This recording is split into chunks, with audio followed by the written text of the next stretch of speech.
And welcome again to another edition of MyStartUp.Live. I'm Kevin Allen, and we're here in Southern California, and I have a special guest who's driven up from San Diego, Mr. Mike Jacobsen. Mike, thanks for joining us. Yeah, of course.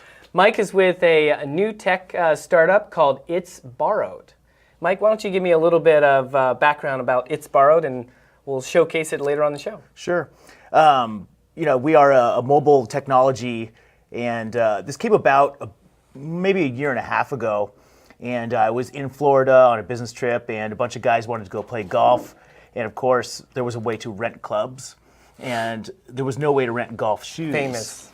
So it had just rained, it's really slippery, and I'm thinking to myself, with all these houses that are surrounding this golf course, is someone willing to rent me a set of size 12 golf shoes, so I can put forth my best effort. So you have to spend the $80 in the clubhouse, right? I wish. We're talking 180 if you buy it in the clubhouse, and you've got 4 pairs at home. Of course. So I came home and I thought about this, and I'm trying to research to figure out, is there a way to acquire items that are necessary, for surfing or for DIY without having to spend a bunch of money for items I might use once or twice. Of course. And started putting this together and figuring out how much the tech is going to cost, and put together a development team and went for it. So in this case, you had a personal pain that you wanted to solve, and you were just like, I'm doing anything in my power, in my knowledge base, to solve this equation. Mm-hmm.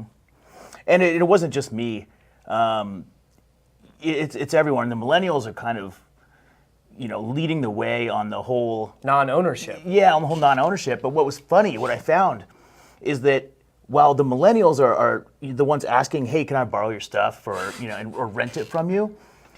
It's only like 22% of the millennials that said, hey, I want to do that, I want to rent your stuff. But when I asked the people that actually owned the items, 40% of them said yeah. And so it's people my age or older that have a garage full of stuff. Yeah. I've got kayaks or attic full of stuff. There you go.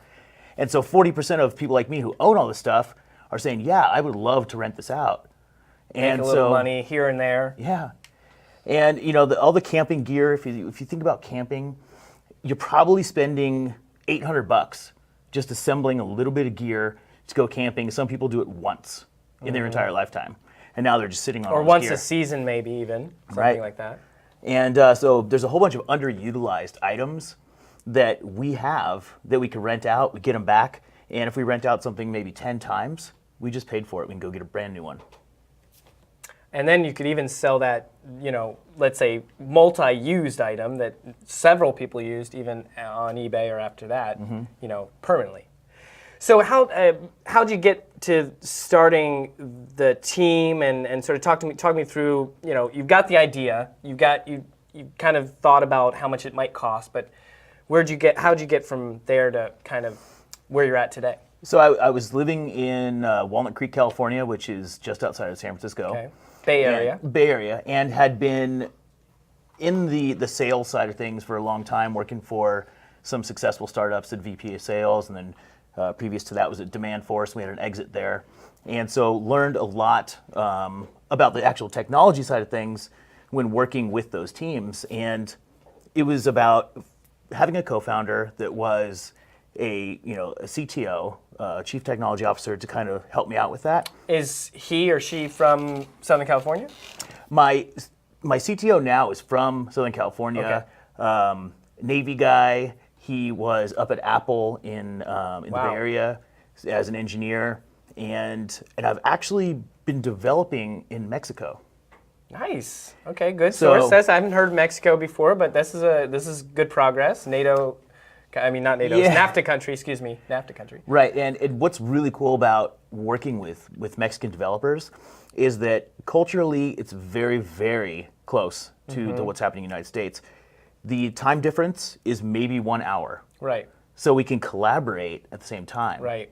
So you're not having to deal with, like, let's say India or Bulgaria, some of this common Ukraine, some of the common sources for outsourcing your tech. So right. Mexico's probably growing pretty fast then, I would assume. It is. So we have a full stack developer in Mexico, a product manager here in San Diego who is bilingual and is able to find engineering help for us. Okay. And then QA is done in San Diego as well, another bilingual Spanish-speaking person. And then me as a product owner who's giving the direction to the whole entire.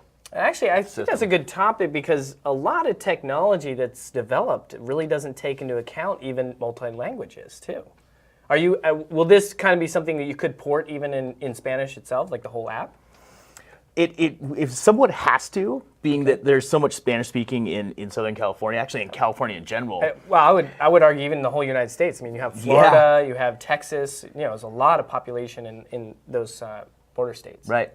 And so, I mean, we have to go in that direction. Yeah. The current build is only in English. Okay. But certainly Spanish is the direction we're Something heading. to think about, and definitely for startups out there, language is a big consideration. If your customer can't read your material or can't functionally use your app because of language, it's going to deter them from looking at it. Yeah. So we have just launched a beta. We have a live beta, so it's open for anyone to use. Okay. And it's really about learning from the customer, what are their tendencies for renting, items from other people. And the customer is really who's going to drive the direction that this product takes. There are a few people that are trying to do this or, whittling their way through, figuring out how an app like this is going to work. And it's all about getting customer feedback, learning what they love, and building upon that. So you talked a little bit about surveying. You had some percentages at the beginning. How did you conduct those surveys? And then how are you going to continue that sort of surveying your customers to get all that feedback, into your developers' hands? We used SurveyMonkey initially, and then we're going to another SurveyMonkey pretty soon. And it's the way to spend the least amount of money to figure out if you actually have something that might work. Of course. Before you go do a bunch of development and spend $100,000 or even have a conversation with, hey, you want to partner up on this project with me, it's important to get the customer feedback. So for $100, you can get 30 or 40 responses that are exactly the questions that you want to ask someone, and you can target the demographic. Yeah. So I went in that direction, used SurveyMonkey, and now we're taking a different direction. We're actually going to start doing audio recordings and video recordings via FaceTime. Watching them actually use the app, right? Essentially. Wow. So you get that visual seeing what they're visually stimulated by, what they're looking at, their confused face, or something of that nature. Exactly. Yeah, I didn't think about the confused face, but that's a good point. And it's good information to have when targeting investors. That's right. It's easy to, I wouldn't say falsify, but come up with some data and kind of skew data when it's in a spreadsheet. Just pick the numbers that look good, right? Right. Yeah. So you can make things stand out that are very small segments. But when you're doing an audio recording of someone off the street, or a video recording, with Join Me or with FaceTime, it is honest, real, raw, data, and that's what investors are asking for. Well, that's a great point because that's one of the reasons why we live stream, and we're live streaming to you direct from the Applebox network, and we interview our CEOs and founders live because it's the quickest way of getting that immediate, authentic feedback. So, and to that point, surveying is very, very critical part of the development stage of a startup. You need to get your customers' feedback and get it early so that you can know what challenges you will face or what features they're going to want to need going forward. Exactly. So you said a figure like $100,000. Have you put a lot of your own money into this? At this stage, where are you with sort of the funding of this project? So as of right now, we've put $249,000 into this project. $180,000 of that is mine. Okay. So I wrote a little article about taking the leap and finding something you really want to invest your time and money into, and how do you go through that process. And so I sold my house up in the Bay Area in Walnut Creek and moved down here, and part of the proceeds went to paying for our build. And then friends and family have kicked in another $50,000 or more, a little bit more to get this done. Also, another great point and great piece of advice is that family and friends are going to be probably your best source of initial funding. A lot of startups talk about, I'm going to go to these VCs and everything like that. That is far away from where you're probably at. You need to start first with the people who know you, who are close to you, and who are going to bet on you as an entrepreneur. Mm-hmm. And then what I've found out is that friends and family can mean very different numbers for different people. So I was talking with an entrepreneur, and he said, "Yeah, we did a friends and family round, raised $2 million in 2 weeks," and I was like, "How is that even possible?" Can I be in your family? Yeah, and he had a previous exit. Okay. So when someone has a previous exit and they mention friends and family, they want to Right. pull some funds together. There's all types of people from Wall Street that are friends and family at that point, Right, because you right. made people a bunch of money. Of course. But for someone like me, where this is a first technology venture, Okay. I've had other successes in real estate and in finance and stuff like that. But asking for $5,000 is substantial to a lot of people, and for them to kick in that amount. Yeah, and then they don't know that you have the expertise or that you have the wherewithal technology-wise to get it done at this stage, right? They know that you're an entrepreneur and they know that you're successful, but they don't know that this is your world, Right. per se. And the thing is, I'm either going to bring in experts, that do the technology, because I am by no way a technical founder. And I'm a business development founder, and it's my job to bring in the people that can build it. And they have to just trust in that, because they've never seen you actually produce a product. Of course, and it's a product that is somewhat intangible. That's one of the difficulties of tech, is that it's not a product until it's finished almost. Whereas some of the sort of hard part products you can see a prototype of that's somewhat functional.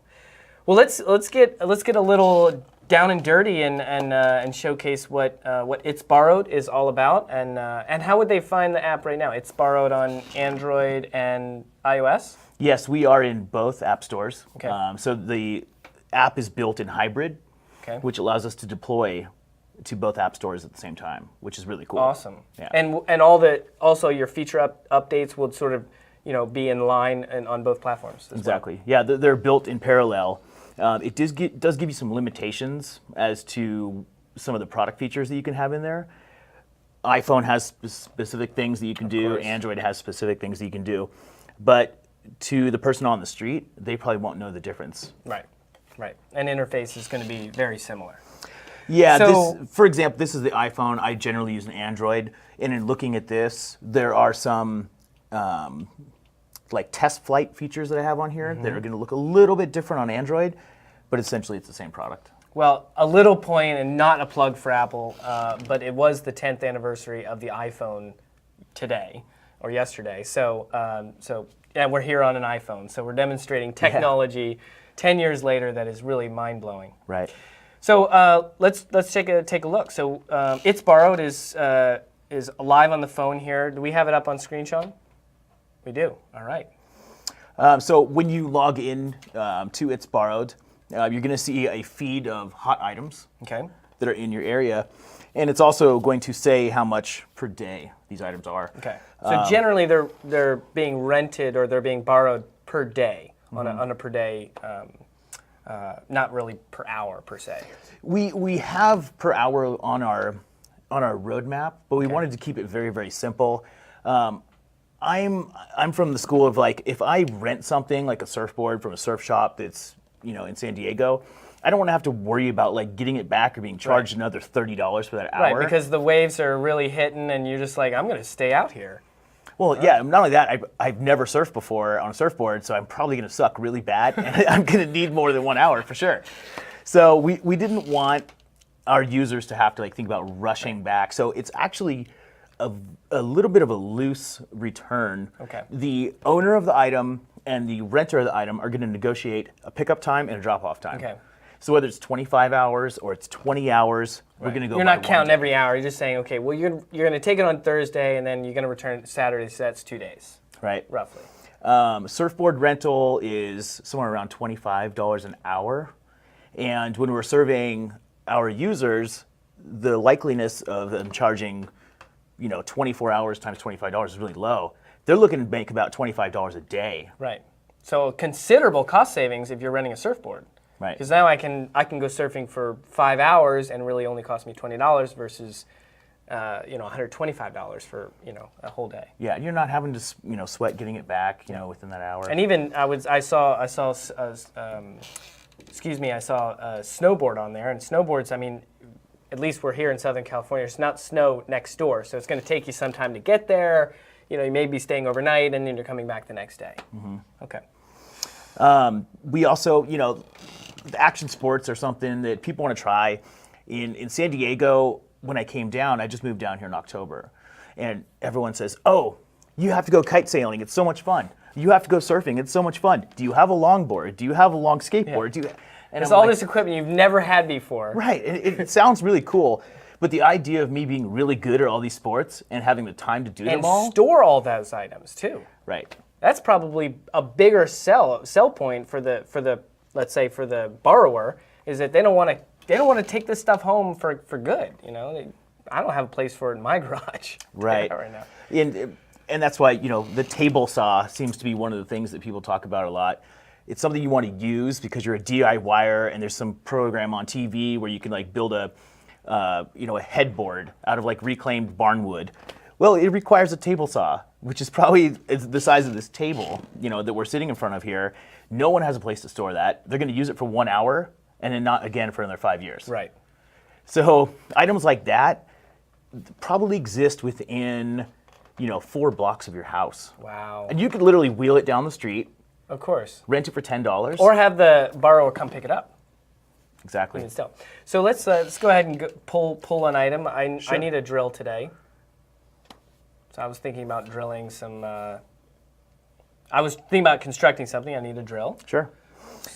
So we found a drill here that is it's 30 miles. So it's right at the edge of our search territory we can do. We can actually shrink that down to. And you can actually modify that filter for distance as Right. well. You can do it within a 5-block radius or whatnot. Right.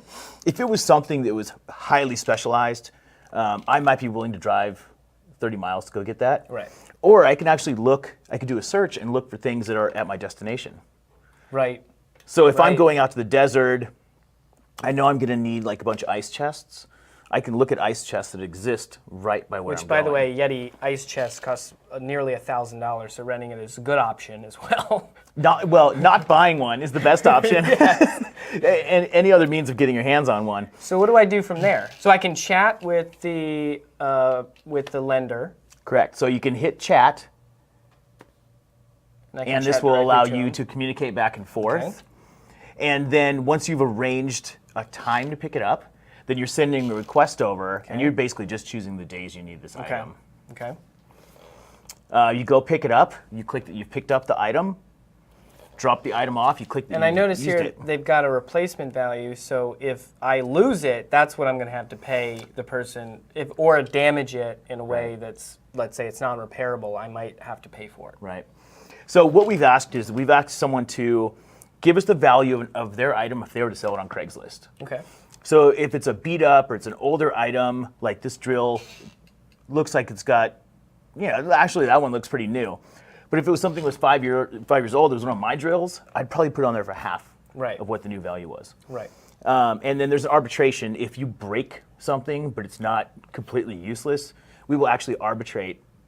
As a service, you're providing that service to Right. both the lender and the borrower. Mm-hmm. And the insurance, we cover up to $500 Okay. in replacement. So if you borrow a surfboard and you happen to break it in half, or a shark eats it, something horrible happens to the surfboard, we will pay the owner up to $500. Wow. And the insurance is included In the cost of the rental. rental. So the way that it works is much like Ticketmaster, Okay. where if I am renting, I'm going to pay a 10% premium to It's Borrowed, and the person who owns the item is paying 10% of the rental back Right. to us. So we're capturing 20% total, which allows us to pay Offer the insurance Right. as part of the service. Okay. So it's more than just an app again, and that's a thing I like to talk about when we talk about startups is that, it's not just technology. There's a whole service behind the technology that companies need to be aware of and offer. And I think you've already thought of some of those items. What about injury or sort of something like that? Like, I don't want to get into too much legal stuff, but, So Good question. You raise a good crate. I have a chainsaw, for example, Exactly. at my house, and I'm not opposed to letting someone rent this out. We are simply an intermediary Right. that is introducing people to each Right. other. and You're we're connecting people. Right, and we're handling the cash in between, so you're not having to bring a check, and Right. you're not having to worry about your stuff never coming back. So we used the terms of service from a very, very popular car sharing company, Okay. and had our attorneys rewrite it and come up with coverage for us. But essentially, the risk runs between the two people. Heaven forbid someone does hurt themselves with a Right. chainsaw. I am not liable, and the person that rented the chainsaw to them is not Right. liable. You still need to, but that's what also the chat is for, is asking the questions, maybe providing some sort of tutorial to the person before they come and pick it up, so that they know, how to treat it in some way, or even offering the manual with it and saying, here's all the necessary information you need. And you could, there's another way to work it too. So in the messaging, you can actually message, hey, can I come check this out first and see if it's too heavy? Right. Once you go and you look at the item and you figure, yes, I can pick this up, or if it's snowboard boots, yes, these do fit, then you can actually do the request right there on the spot. So you can kind of save it in your sort of wish list, and then when you're at the lender's facility or they're at your place, you can decide to actually make the transaction right there. Right, yeah. Sort of on hold almost. Yeah, I don't know if anyone's ever had poorly fitting snowboard boots before, It's but not fun. your feet are popsicles by the end of the day, so it probably is a great idea to go try on something like a snowboard Yeah, boot definitely. before you click request. So what if I wanted to list my own stuff? So listing your own stuff literally takes you about 1 minute. Okay. And this is something that we wanted to fine tune first, Okay. to make sure that there was something easy. So for example, if I'm going to post a water bottle, I am going to tap add photo, I'm going to go to the camera.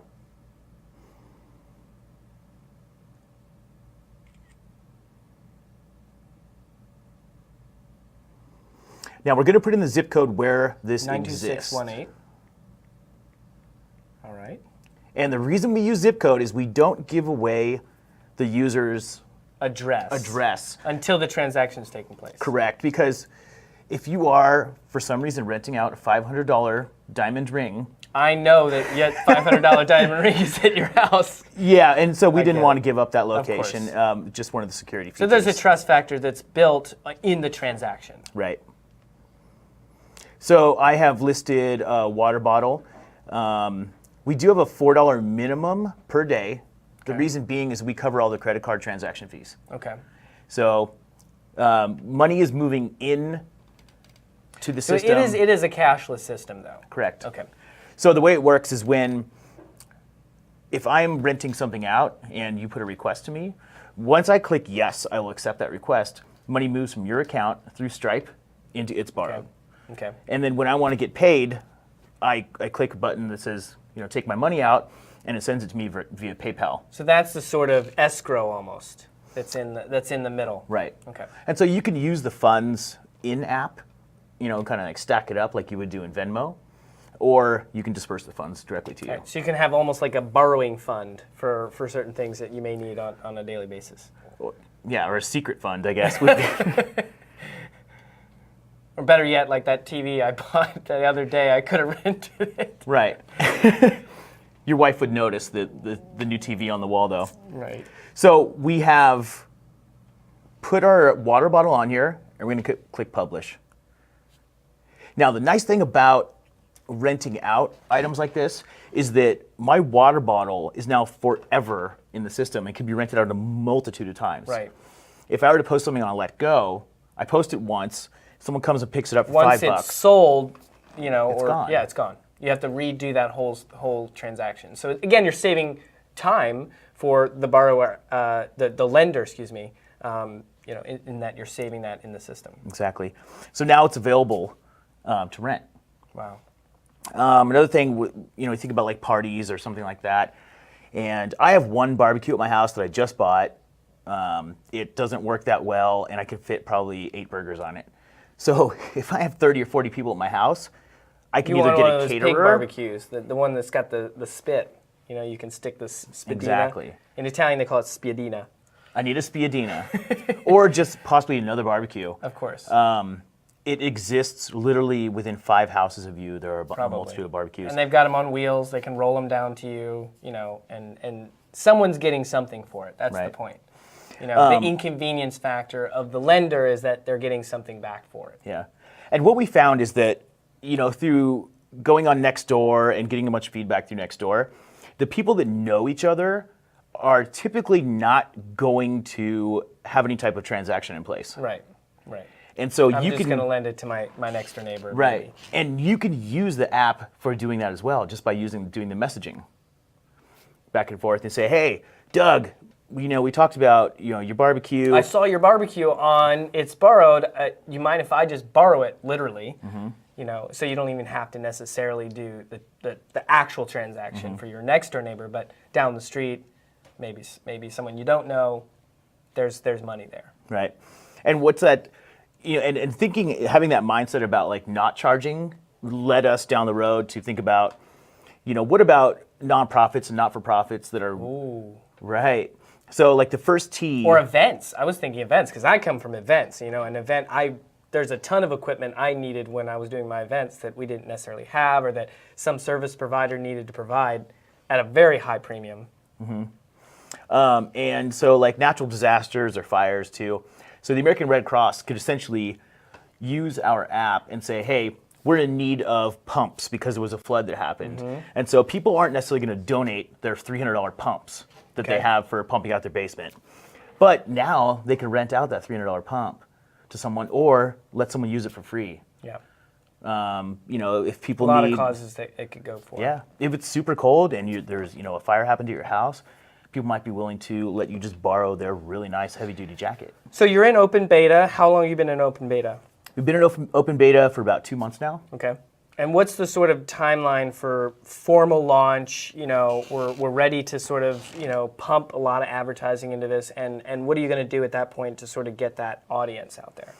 That's a good question, because the developers are never happy with their products and they never want to launch. It's always like, oh, we need to fix this and this and this. I think that we are at a very stable place in our MVP, and it's time to get out there. And in doing so, we want to be able to market correctly and do some very edgy type growth, hack type things that I've got in the works. So we'll be out of beta in probably about a month. And then it's about like pumping some funding into this, and we're fundraising right now to be able to kind of put our foot on the gas for some of the marketing. So you got your pitch deck ready. You're ready to go in front of obviously the next phase of investors, which is not your family and friends, but really institutional investors or angel investors in this case. Right.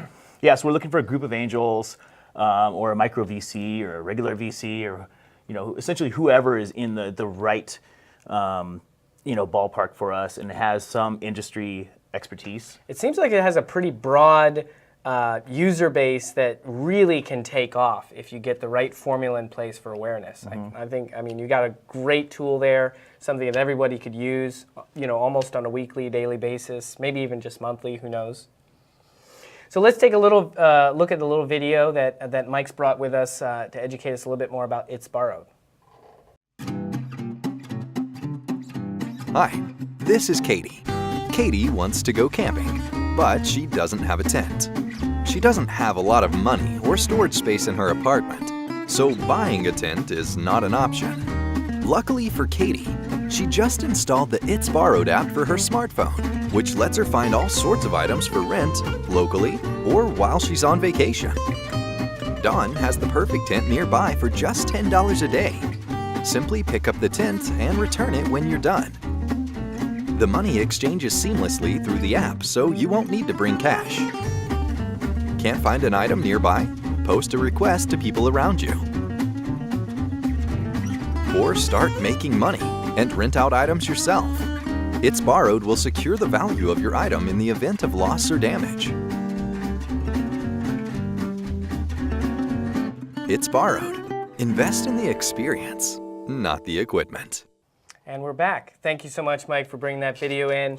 Thank you for educating us about It's Borrowed. It seems like you've really had a journey. You've gone into different industries up in Northern California, you're living in Southern California, or you're dealing with Mexico for development. Yeah, it's now an international project that literally started in my garage. But it's a ton of fun. Those are the best stories. Yeah. Well, I wish you the best of luck with It's Borrowed. You can download it today on Android and iOS. Start listing your items. Give Mike a little bit of support, and we'll see you next time on It's Borrowed. On MyStartUp.Live. My apologies. And it's borrowed. Thanks, Mike. Thank you. Appreciate it.